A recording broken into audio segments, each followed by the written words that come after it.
we've lost more than just a star. You lost, and I'm not too sure that we lost. I think that he served his purpose. We've lost a very sweet soul. We saw it. We lost a fine actor. We lost a man of integrity. We lost a man.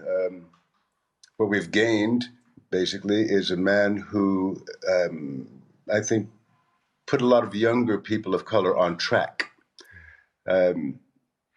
If everyone has a purpose in life, he certainly played the role of a hero in many, many ways.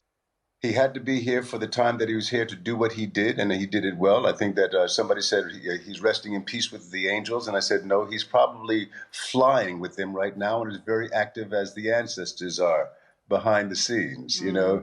So time is an interesting thing to look at, you know, and we use it accurately, then we can all progress, you know. But I think, you know, as a person who believes very deeply in God, and having had that conversation with Chadwick as well, his mission is complete.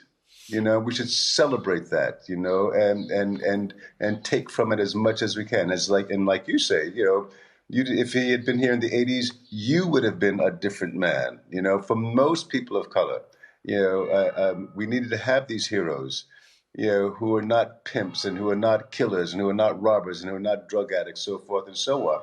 That was my generation, you know. I had to look to a Sidney Poitier and try to find that, or a Harry Belafonte to find that, you know. And unfortunately, Bill Cosby, when he was at the height of his best game, you know.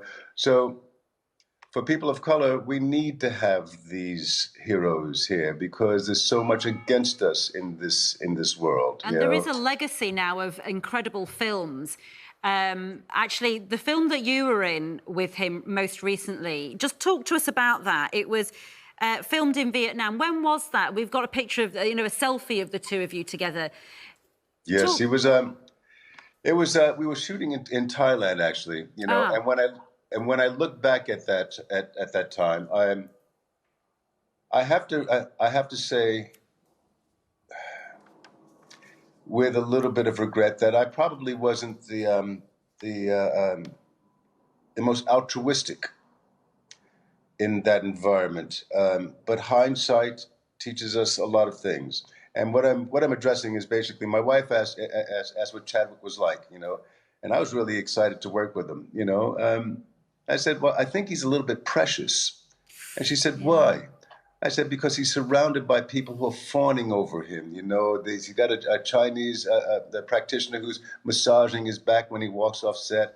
He's got a makeup lady who's massaging his feet. His girlfriend is there holding his hand. And I'm thinking, you know, well, maybe the Black Panther thing went to his head. But now I have to, I regret even having those thoughts because they were really looking after him. Oh. Nobody knew. You didn't know. Nobody knew he had colon cancer. And, of course, the way he was acting all the way through that, there was nothing... You don't know. You wouldn't have known. He didn't act tired or sick in any way. Listen, we were in 104-degree weather,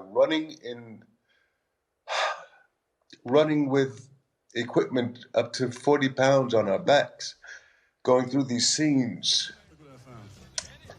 And that young man... I'm sorry. Clarke, it's completely understandable. It's, You've spent so much time with him, and then when you didn't know, how were you to know about his behaviour? You were not to know. And your honesty, I mean, to be honest about what you said to your wife about him when you didn't actually know, and you weren't to know, and it would be understandable to have that view, but your honesty, it's so hard when things like this happen. I'm just looking at a quote from Stevie Wonder, a great human being who will silently, while silently suffering with terminal cancer, still used his talent to be a vessel which he would, with that God-given gift, inspire. He battled through it, and you had no idea. And that's what it is. It's a God-given gift. And if you don't believe in God, then you're missing something.